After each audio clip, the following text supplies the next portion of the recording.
Well, I guess our first question would be that there's over the weekend there's been a handful of former Republican congressmen and officials that have officially supported you for your campaign for governor, and on top of Commissioner Boyd's endorsement for for governor. What do you say to the Republican congressmen and Republican people that are coming out of the woodwork to try and support you during this time? Well, look, first off, Commissioner Boyd was first, and I'm very grateful for that. Mm-hmm. I'm very mindful of the fact that it's hard to take off, the red jersey or the blue jersey in this environment. But what we're trying to do in this campaign is make sure everybody's wearing the Pennsylvania jersey. And I'm incredibly humbled to have the 20 or so Republican officials endorse my campaign, from the sitting chairman of the county commissioners here to the former Homeland Security Secretary under President Bush. It means a lot, and I think it's clear we don't all agree on every issue, and that's okay. But I think we all believe in our democracy, we love our freedom, and we understand that we have to come together to tackle big challenges right now. And so I'm really humbled by it, and I think it's reflective of the coalition we're building amongst the electorate. We're getting a lot of support from Republicans and independents, together with Democrats, of course. And I think it is sending a clear message that this is a unified campaign, and one that is not only going to win, but hopefully change the political dynamics in the state and allow us to come together and tackle these big problems.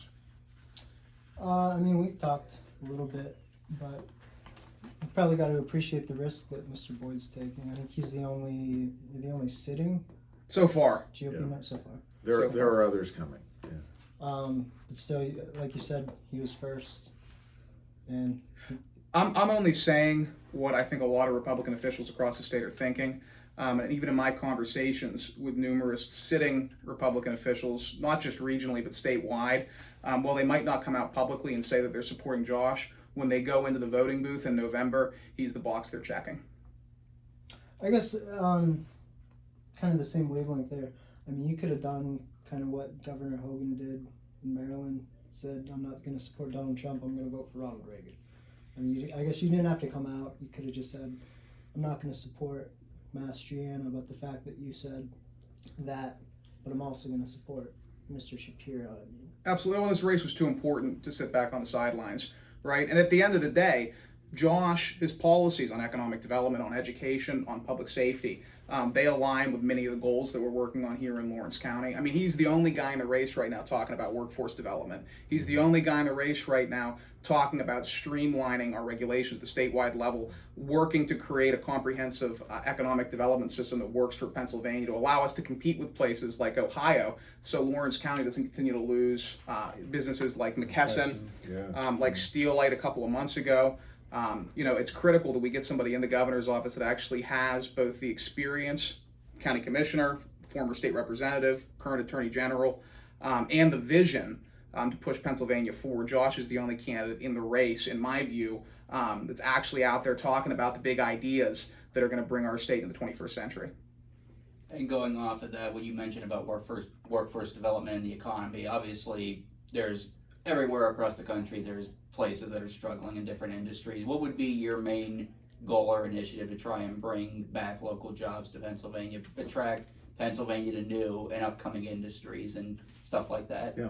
So there's not one thing, but there's a series of things we have to do, and Morgan and Commissioner and I are going to work on this together along with others.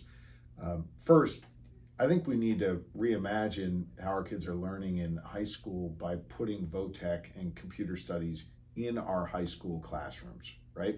We got to make sure that our kids are being able to learn a skill that's necessary and that's going to help them be productive in our workforce and fill the jobs we need to be filled for tomorrow. Mm-hmm. So it starts in high school.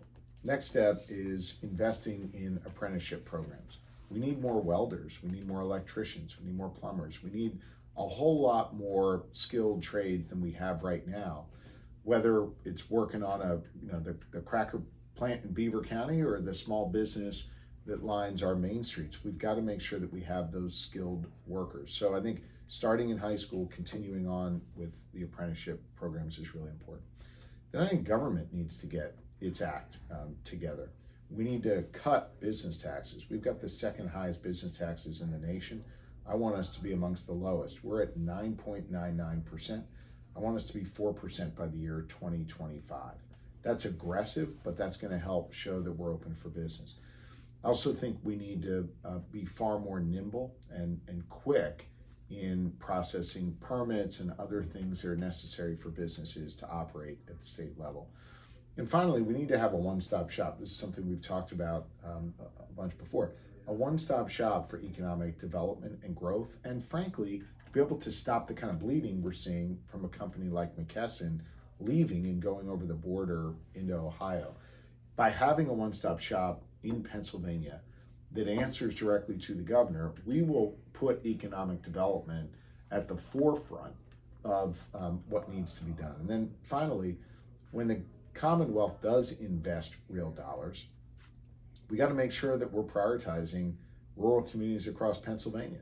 We got to make sure we're promoting the sort of aging main streets like those you see here in Newcastle that haven't seen real investment from the Commonwealth in the past.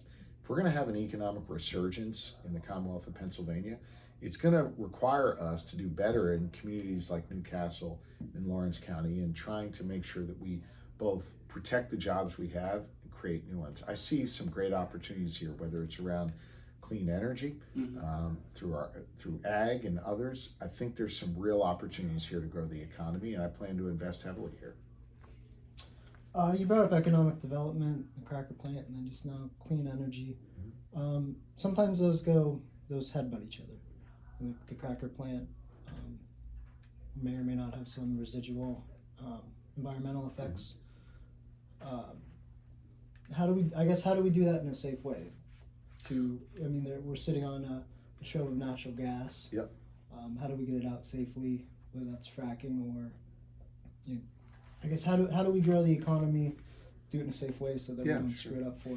Well, first off, I think from my track record as Attorney General, I'm not going to let anybody violate our laws. I'm the first Attorney General to file criminal charges against fracking companies. We issued a grand jury report showing how the fracking companies were violating our constitutional right to clean air and pure water. So I won't ever stand down in the face of pollution, particularly criminal polluters.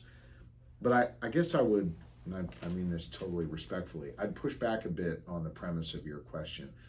I don't think that it's an either or. I actually think it's a false choice to say that we can care about environmental justice, but not the dignity of work. I think we can care about both. I think it's a matter of protecting the jobs we have for the Boilermakers of today, but creating thousands of new green energy jobs of tomorrow that, electrical workers and others are going to participate in. We can do both. And as governor, we will do both. One of the ways we'll do that effectively is by taking our Alternative Energy Portfolio Standard, AEPS, which right now says 8% of all the energy we produce in Pennsylvania has to be from renewable sources. We can increase that to 30% by the year 2030. That will incentivize growth in green energy jobs, but not shut out the other jobs that we have existing today. So I think we can do both. I also think it's really important that we tackle climate change. And we can do that in a way that doesn't sacrifice jobs, but actually creates new ones, both through green energy jobs and also dealing with the number one driver of greenhouse gas emissions, and that's the orphan wells and mines that exist here and across Pennsylvania. We've got about 500,000 orphan wells that leak more methane in the air than any other source right now in Pennsylvania. We got to plug those. And by the way, when we plug those, we're going to create thousands of jobs within the trades in order to do that work. And so I think that there is a way to create jobs, deal with greenhouse gas emissions and thus climate, and make sure that we're holding industry accountable so they're not polluting our air and water. And going back to what you were talking about with the schools and the funding as well as the different educational programs that you wanted to, obviously education has been a very hot topic, whether it be funding at a local or state level, as well as the stuff that's supposedly being taught in schools and versus not. What would be your process for education, as well as for like funding what's being taught in schools, as well as bringing in more, like you said, in real world trade vocational education? Okay, so I think you asked three things there. So if I missed something, come Okay. back to me. On funding, we need to meet our constitutional obligation to having a thorough and efficient education system. Mm-hmm. I don't think we're doing that now. We have seen too many rural and urban schools chronically underfunded. So first thing we gotta do is invest more into what's known as basic education funding, right? Into funding for our K to 12 system. And in my first budget, you'll see me do that. Then I think we need to make sure our kids have the chance to learn and succeed in school. So one of the ways I think we need to do that is to do away with our reliance on standardized testing. That then allows us to have more classroom time for vocational, technical, and computer training, as an example. And then I think you asked a question about like what's being taught in school. Obviously, the controversy across the country, the Yes. critical race theory, which Yeah. technically really isn't taught in Right. schools anyway. Right. Well, here's what I believe. I believe that we need to ensure parents are engaged and involved in not just their individual child's education, but also in setting the standards we need across the Commonwealth of Pennsylvania. And so I'm the only candidate that's put forth a plan that says we're going to put parents on the State Board of Education. Okay? So governor appoints members to the Board of Education. Board of Education sets the standards, and then those standards have to be relied on when each individual school district sets the curriculum, right? And so that is how we're going to ensure parents are involved in their education, and the things being taught to our children are things that are appropriate to be taught to our children. Right now we got more politicians than parents on the State Board of Education. I'm going to change that. I'm going to flip that and make sure we've got parents involved in their kids' education. Kind of switching gears a little bit, if we could talk about abortion. Sure. Um, It's your dime, so you can ask me whatever you guys want. Currently, the law is 24 weeks in Pennsylvania. And then post 24 weeks if the Okay. woman's life is at risk, life or health. Mr. Mastriano has a bill in the Senate. It would be no exceptions at all. I guess, how dangerous is that? Because if he would be elected and there's a Republican legislature, you're running ads with companies like Duolingo who basically said We're out we of might here. be going. Yeah. Young people, you might have a brain drain, Mm-hmm. quote unquote. Mhm.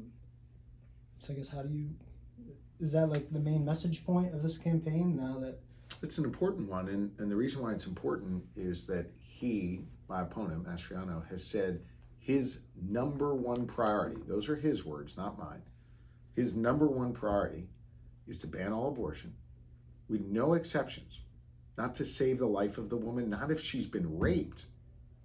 And then he wants to go a step further and jail doctors who perform abortions, okay? That by far is the most extreme and dangerous position in the nation, let alone what we've ever seen here in Pennsylvania. And in the wake of the Dobbs decision, it's not theoretical anymore. I mean, that bill's going to hit the governor's desk. He'll sign it into law, and I'll veto it. And I'll tell you why I'm going to veto it. Because I trust the women of Pennsylvania to make decisions over their own bodies, period. And I recognize this is an issue where maybe some of your readers disagree with me, and I respect that. Here's what I would say. Someone is making a decision for that woman. And the question is, should the woman and her doctor make that decision, or should some politician in Harrisburg make that decision? I don't think we want the government involved in women's healthcare decisions. I think women should make that decision, period. So when I'm governor, what I will do is simply protect Pennsylvania's existing law. And our existing law says that a woman up to 24 weeks, and by the way, this existing law was subject to bipartisan compromise. A woman can have an abortion up to 24 weeks, and post 24 weeks, if her life or health is at risk, she can exercise that right to choose.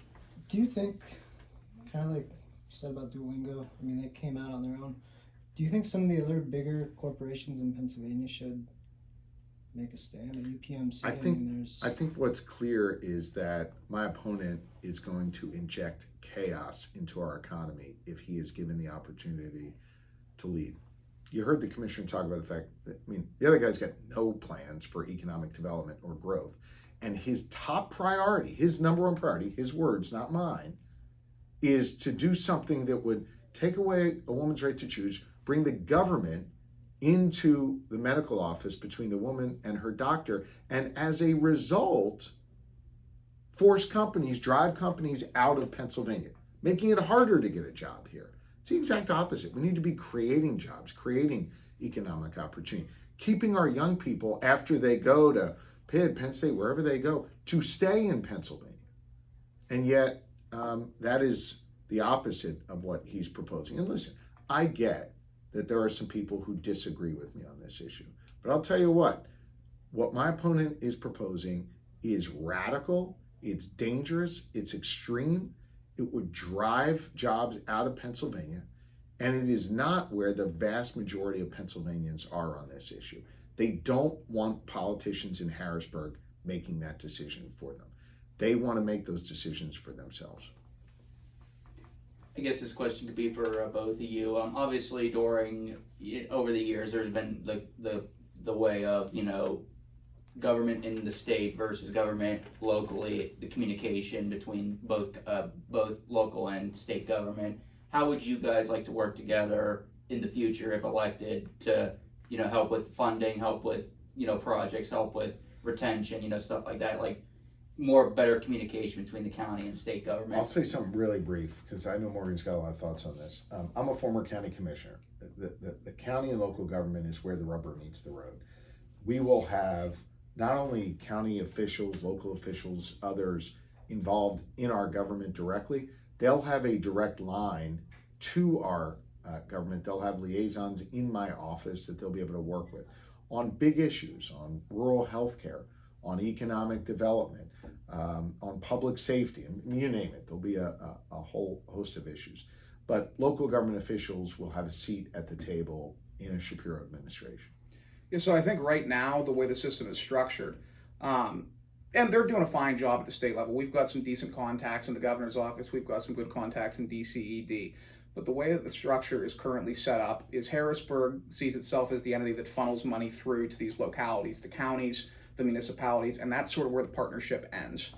I can tell you in Lawrence County government, I talked to the district attorney last night, Josh Shapiro, and one of the things that Josh has done as the attorney general is he's actually, in his realm as the top law enforcement officer in the Commonwealth, located a narcotics officer from his office in Lawrence County, boots on the ground to help us come and tackle the drug problems that we see in the city of Newcastle. He's understood as the Attorney General that it takes more than just flowing money through to the localities, that we actually need more institutional support, that we need professional support, that we need technical support. And I think that model is indicative of his leadership at the AG's office, and I think that model will carry through into his tenure as governor, where he's overseeing a hell of a lot more than just criminal justice in Pennsylvania on issues like economic development, on issues like education, on issues like community revitalization. I think you'll be able to see that constant contact in the Shapiro administration. I mean, we talk to each other, once or twice a week on issues like hydrogen hubs, right? How do we bring a hydrogen hub to southwestern Pennsylvania? We've had conversations on that. How do we bring back neighborhoods like Newcastle, like Sharon, like Meadville? The level of communication that I've seen from Josh personally, not just staff members, but personally, is unparalleled to what I've seen out of Harrisburg from any other statewide politician. How do we get the young people out to vote? It's an off-year election. Yeah. Not to say I overheard you downstairs, but I know your daughter's involved, or leader of the Shapiro for Trump, or for Shapiro for governor. Yeah. Thank you for the correction. Yeah, sorry about that. Shapiro for governor, Students for Shapiro. Students for Shapiro, yeah. You're from out east. Yeah. You're in Pitt, obviously Newcastle. You kind of got the Commonwealth covered. How do we get the young people out? And we've probably got time for one or two more after this. Thanks, Manuel. I'll tell you, young people are fired up right now. We have over 50 chapters of Students for Shapiro. My breakfast yet.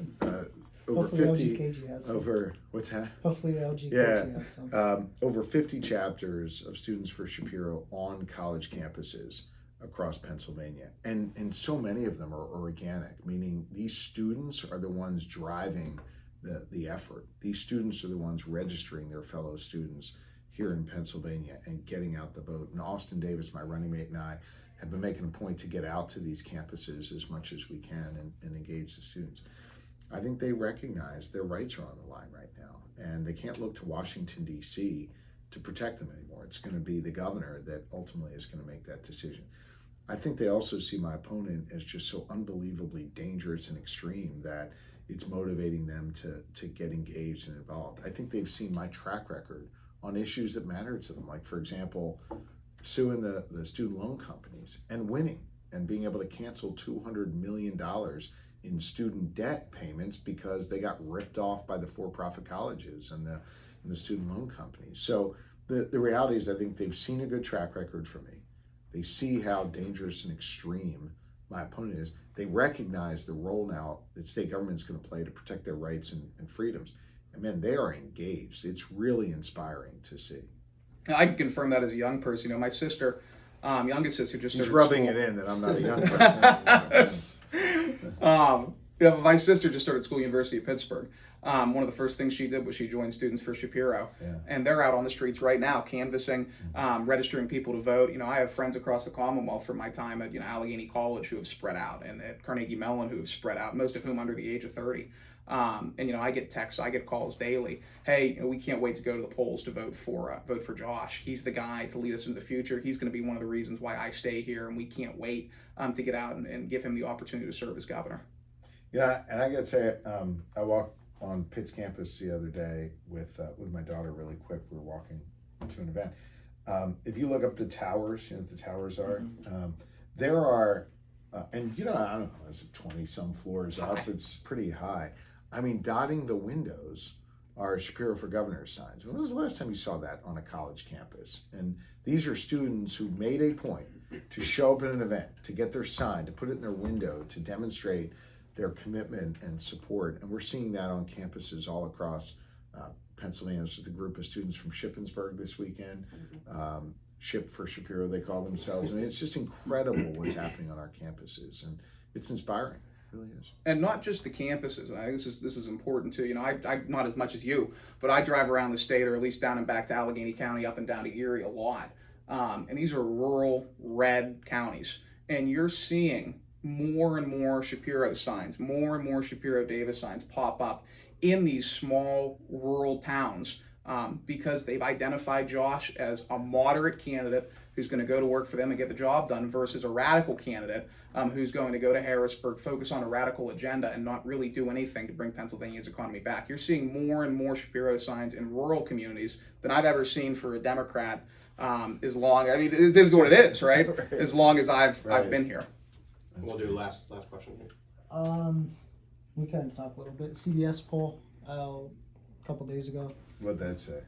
55-44 in favor of you. I was the 55. That's You're good. 55. Margin of error 3.8%. Okay. But I think I saw Real Clear Politics had it as a slight red lean.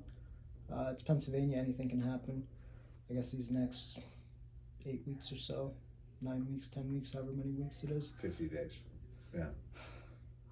What's going to be the key factor? Well, look, first off, I don't pay a lot of attention to the polls. And here's what I know. Pennsylvania, in the last two presidential elections, came down to less than 1 percentage point. So I've always assumed this race was going to be close. I like the momentum we have. I like the direction we're heading in. I like the fact that we are, expanding on a lead. I like the fact that we're bringing Republicans together with Democrats and independents to form this coalition. I like the fact, as Morgan said, we're competing in rural communities where other Democrats haven't in the past. And I think we're going to surprise a lot of people out here. There's a lot of company for folks, to vote for me in this election. They might be a little quieter about it in Lawrence County than maybe some other counties, but they're out there, and I feel it and I see it, and it's why I've showed up to these areas time and time again. So I like the momentum we have. I like the organization we have. I like the structure that we have. We got a great team out there, both staff and volunteers. And I feel very, very confident in our ability to win this election. You kind of touched on, I mean, if I can go one more, we talked before about, the election comes down to a slim margin. You've said, I mean, if you want to know how an election works, come to Lawrence County. No, Lawrence County does it right. absolutely. No, I mean, and here's the thing too. Election officials across the country, across the state, are doing it right. We just had our county commissioner conference in Lancaster a couple months ago. I wasn't present, but my two colleagues were. And the question was posed. I thought it was actually fascinating. Somebody walked up to the front. They were voting on to add a plank to the platform whether or not to repeal Act 77 as a part of the county commissioner platform. And a person came to the front, a commissioner came to the front, and they said, "Raise your hand. You guys are the election officials in the Commonwealth right now. Raise your hand if there was a substantial amount of fraud in your county."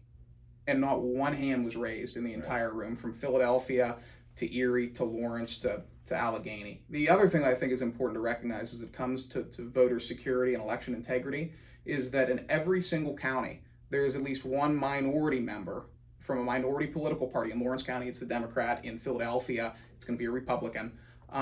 Making sure, having their eyes on every result, every return, every precinct that comes in as a result of facilitating that election. Our elections are secure, our elections are stable, our elections have tremendous integrity, and the workers that support those elections have tremendous integrity. And I would add, if anyone wants to come and see how it works in Lawrence County, stop by the courthouse. Pop into our elections office. We'll walk you through everything from the machines to what it takes to request a mail-in to all of the checks that we have to go through to make sure that elections are safe and secure. I'm proud of the work that our elections officials do here in Lawrence County, and I'm looking forward to having another safe, secure, efficient, and reliable election. Yeah, notwithstanding my opponent's efforts in 2020 to overturn the election and to deny you your vote, however you guys voted and however your readers voted, he tried to stop your vote from being counted. Notwithstanding those efforts, notwithstanding the fact that he was at the Capitol on January the 6th to try and stop your vote from being counted, notwithstanding the fact that he said he's going to use his power as governor to decertify voting machines, right? Those are his words, not mine. So he gets to pick the winner. Notwithstanding all of that, the real story from 2020 is what Commissioner Boyd just said, and that is Republican and Democratic clerks of elections working together to ensure that we had a free and fair, safe and secure election, free of any of the widespread fraud that they baselessly allege every day.